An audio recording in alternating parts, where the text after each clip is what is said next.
Assalamualaikum warahmatullahi wabarakatuh. Perkenalkan, saya Sudani Bahar, Sarjana Keperawatan Nurse Magister Kesehatan. Saya dosen pada program studi D3 Keperawatan Universitas Syekh Yusuf Al-Makassari Goa. Saya mengajar pada mata kuliah Keperawatan Keluarga. Mata kuliah Keperawatan Keluarga merupakan mata kuliah inti yang diambil oleh mahasiswa pada semester 5.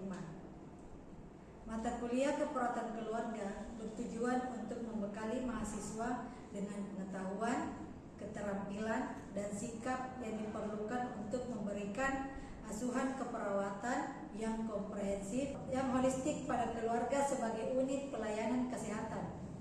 Pembelajaran ini akan mencakup berbagai aspek keperawatan yang berfokus pada intervensi kesehatan keluarga, promosi kesehatan, pencegahan penyakit, dan manajemen kesehatan keluarga. Setelah mengikuti kegiatan pembelajaran pada mata kuliah ini, diharapkan mahasiswa mampu memahami konsep dan teori dasar keperawatan keluarga, mengidentifikasi masalah kesehatan pada keluarga, dan merumuskan diagnosa keperawatan yang tepat, merancang dan melaksanakan intervensi keperawatan yang sesuai untuk meningkatkan kesehatan keluarga, mengevaluasi hasil intervensi keperawatan pada keperawatan keluarga, dan melakukan tindak lanjut yang diperlukan, memahami peran perawat dalam konteks keperawatan keluarga, dan mampu bekerja sama dengan tim kesehatan serta keluarga dalam memberikan asuhan keperawatan keluarga. Sebagai upaya dalam mendukung pencapaian tersebut, saya menggunakan beberapa referensi pendukung, diantaranya buku Keperawatan Keluarga Friedman, buku Asuhan Keperawatan Keluarga dengan Pendekatan Keperawatan Transkultural karangan Sudiharto, buku SDKI, Psiki, SLKI, serta artikel-artikel ilmiah pendukung materi pembelajaran. Metode pembelajaran dari mata kuliah Keperawatan Keluarga menggunakan DIA, Delivery, Interaction, dan Assessment. Penyampaian materi pembelajaran teori saya lakukan dengan tatap muka secara langsung. Materi saya sampaikan dengan bantuan PPT dengan metode ceramah. Sebagai upaya peningkatan interaksi dengan mahasiswa, saya selalu memberikan pertanyaan kepada mahasiswa di saat materi pembelajaran berlangsung, sehingga mahasiswa dapat berpikir kritis terkait dengan materi yang disampaikan. Saya juga melakukan diskusi atau tanya jawab di akhir pertemuan. Mahasiswa dapat bertanya langsung jika ada materi yang tidak atau kurang dipahami. Asesmen penilaian pada mata kuliah Keperawatan Keluarga ini meliputi 20% penilaian tugas dan masing-masing 15% UTS serta UAS dan 50% praktikum. Berikut saya sampaikan salah satu video pembelajaran keperawatan keluarga. Assalamualaikum warahmatullahi wabarakatuh. Waalaikumsalam warahmatullahi wabarakatuh. Bagaimana kabarnya hari ini? Baik. Oke, sama dengan pertemuan sebelumnya kita masih membahas tentang asuhan keperawatan keluarga. Tapi sebelum masuk materi, saya absen dulu ya. Nur Faisa, terus Iwana Ramadhani,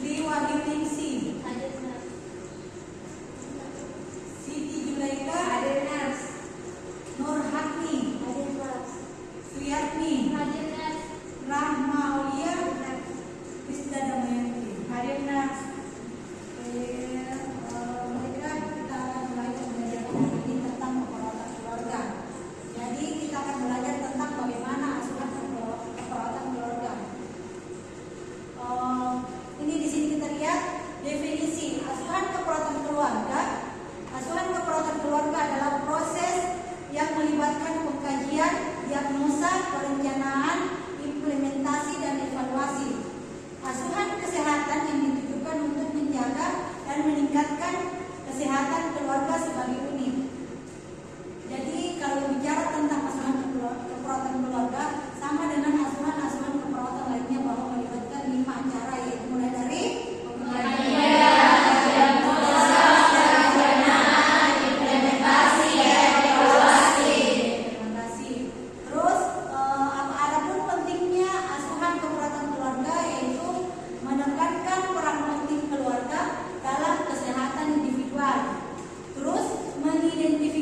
masalah kesehatan yang dapat dicegah atau dikelola dengan intervensi keluarga.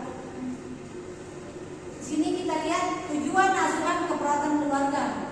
Asuhan keperawatan keluarga memiliki tujuan yang komprehensif, yaitu untuk meningkatkan kesehatan dan kesejahteraan keluarga secara menyeluruh. Tujuan ini dapat dijabarkan menjadi beberapa aspek seperti meningkatkan kemampuan keluarga dalam memelihara kesehatan, meningkatkan kualitas hubungan antara anggota keluarga, meningkatkan kemampuan keluarga dalam menghadapi stres, meningkatkan kemampuan keluarga dalam beradaptasi dengan perubahan, serta meningkatkan kualitas kehidupan keluarga. Sini kita bisa lihat proses keperawatan keluarga dari pengkajian. Dari pengkajian itu kita mengumpulkan data tentang kesehatan keluarga, bagaimana kesehatannya.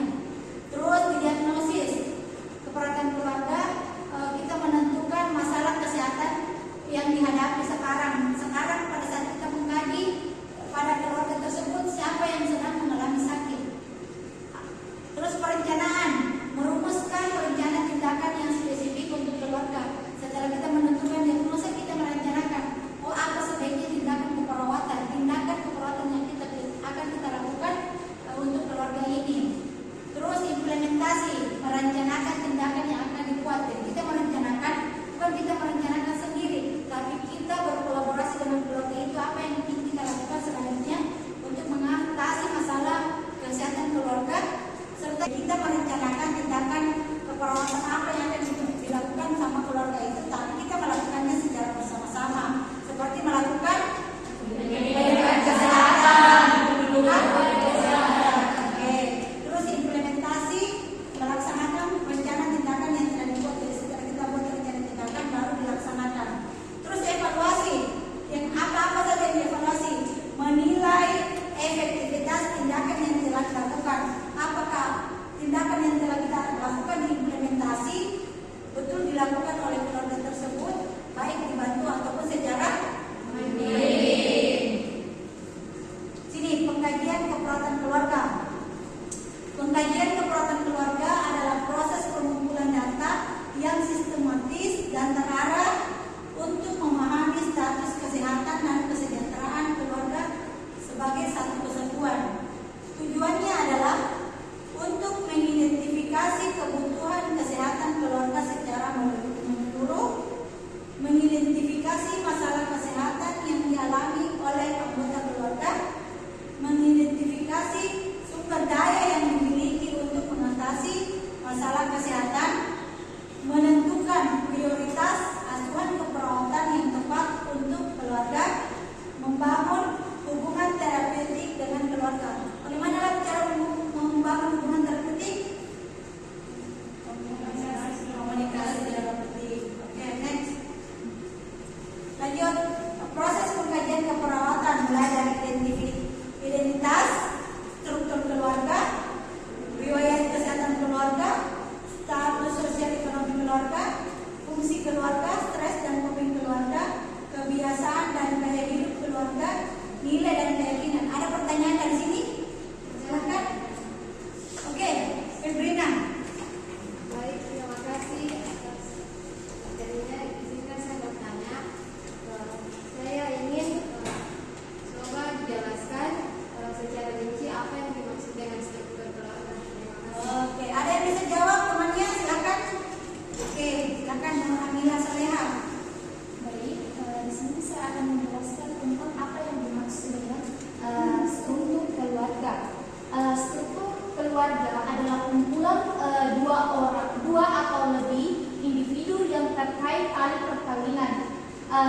adanya hubungan darah atau adopsi. Hidup dalam satu rumah tangga, saling berhubungan satu sama lain dalam menciptakan perannya dan mempertahankan budaya.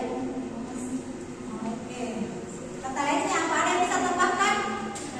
Oke, silakan Santi. Baik, terima kasih atas kesempatan yang diberikan kepada saya. Saya akan menambahkan jawaban dari pertanyaan Solehah, di mana struktur keluarga itu terdapat genogram, di mana genogram adalah terdiri dari 3 generasi, di mana generasi ketiga itu berada pada pasiennya. Dan terus untuk keterangan di dalam genogram itu ada namanya yang kotak itu disimbolkan pada laki-laki, yang lingkaran itu perempuan, yang garis itu di mana digambarkan pada garis keturunan, dan yang garis putus-putus itu disimbolkan sebagai garis serumah, dan yang tanda circles itu disimbolkan orang yang sudah meninggal. Baik, sekian. Kotak itu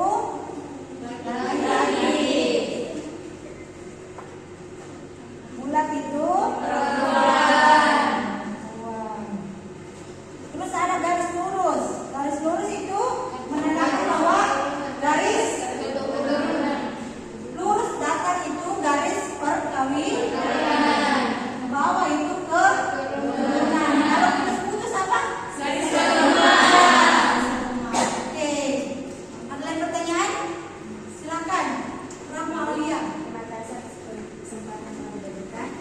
Saya ingin bertanya, yaitu coba Anda jelaskan apa saja yang perlu diketahui dari riwayat kesehatan keluarga. Oke, apa-apa saja yang perlu diketahui dari riwayat kesehatan keluarga? Ada yang bisa bantu? Oke, Nur Felisa. Silakan.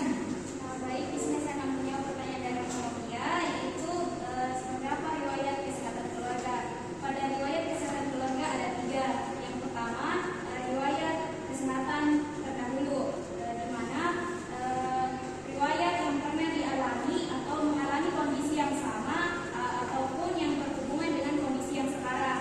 Untuk riwayat yang sekarang, yaitu catatan pada pengkajian, yaitu catatan informasi kesehatan yang sekarang yang dialami. Untuk riwayat keturunan, yaitu penyakit yang diwariskan dari salah satu atau kedua orang tua kepada anaknya. Oke. Bisa ditambahkan? Cukup? Oke, jadi riwayat berbicara tentang riwayat kesehatan keluarga itu yang perlu dikaji, yaitu bagaimana penyakit. Kita kan mengkaji penyakit yang dialami sekarang, tapi kita mengkaji juga bagaimana riwayat kesehatannya terdahulu. Apakah ini penyakitnya dari penyakit terdahulu atau baru muncul? Kalaupun dari terdahulu, kita lihat dulu bagaimana riwayat ginekologinya atau genetiknya, keturunannya. Ya, itu ada kaitannya semua. Oke, ada pertanyaan lain? Cukup, kita next ya. Oke. Ya, di sini kita lihat teknik pengumpulan data, mulai dari wawancara dengan anggota keluarga secara individu atau bersama-sama. Jadi pada saat kita datang mengkaji pada keluarga binaan, pada saat kita mengkaji keluarga binaan, kalau tidak semua berada pada satu waktu bersamaan, kita bisa mengkaji satu orang, baik itu bapak ibu. Kalaupun semua ada, alhamdulillah kita bisa mengkaji. Terus observasi, mengamati interaksi antara keluarga, mengamati interaksi antara anggota keluarga dan lingkungan keluarga. Terus penelaahan dokumen, menelaah dokumen keluarga seperti rekam medisnya, catatan sekolah dan laporan sosialnya. Terus tes dan pengukuran, melakukan tes dan pengukuran untuk mengkaji status kesehatan anggota keluarga seperti tes antropometri dan tes psikometri. Ada yang tahu apa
masalah kesehatan yang menjadi fokus diagnosa. Jadi, apa ini masalah kesehatan terutama dalam satu keluarga.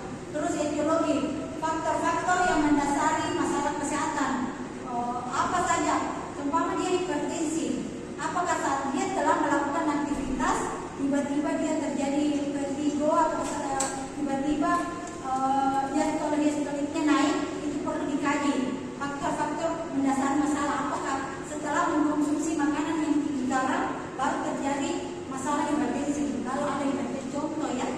Terus tanda dan gejala, manifestasi klinis, manifestasi masalah kesehatan yang dapat diamati atau disarankan. Karakteristik ciri-ciri khusus dari masalah kesehatan. Next.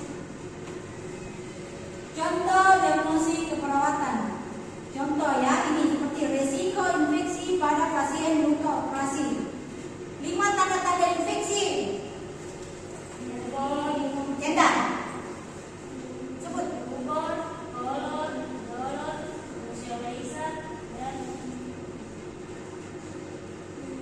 Ada yang bisa bantu? Tumor, dolor. Oke. 5 tanda-tanda infeksi. Terus ketidakefektifan COVID pada pasien dengan penyakit kronis. Apa bedanya kronis dan akut? Kalau akut dia durasinya kurang dari 6 bulan. Kalau kronis lebih dari 6 bulan. Oke, terima kasih. Terus gangguan nutrisi, kurang dari kebutuhan tubuh pada pasien dengan anoreksia dan nervosa. Anoreksia sulit menelan. Proses penyusunan diagnosis keperawatan mulai dari pengkajian, mengumpulkan data tentang kondisi kesehatan individu, keluarga, dan komunitas. Jadi kita bukan saja mengkaji satu orang atau satu keluarga, tapi semua yang ada dalam lingkungan keluarga tersebut. Analisa data, menganalisa data yang dikumpulkan untuk mengidentifikasi masalah kesehatan. Perumusan diagnosis keperawatan, merumuskan diagnosa keperawatan berdasarkan hasil analisa data. Jadi dikumpulkan semua itu masalah yang ada di pengkajian. Walaupun itu mulai dari tekanan darah, warna kulit, dan apapun itu yang ada di pengkajian kita kumpulkan pada perumusan, pada analisa data. Terus validasi diagnosa keperawatan, memvalidasi diagnosa keperawatan dengan individu, keluarga, dan komunitas. Jadi diagnosa keperawatan itu tidak hanya muncul bahwa kita yang ciptakan. Setelah ada pengkajian, ada masalah, kita cari diagnosanya memakai buku 3E. Ya,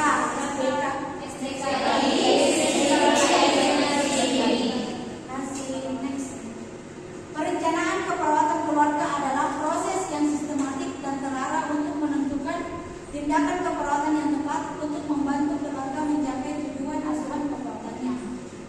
Ini kita lihat menyusun rencana tindakan, tujuan jangka pendek dan panjang.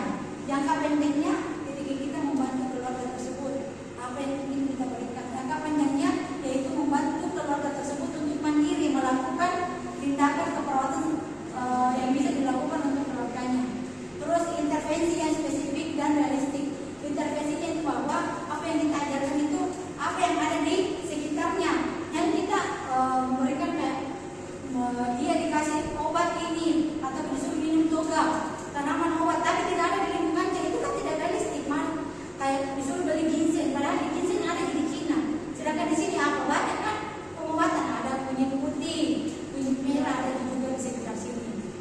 Contoh intervensi, edukasi tentang nutrisi, pelatihan tentang manajemen stres, pengaturan lingkungan yang sehat, pelaksanaan rencana tindakan, keterlibatan keluarga dalam melaksanakan, memonitoring dan dokumentasi pelaksanaan tindakan, hambatan dalam implementasi, kendala waktu,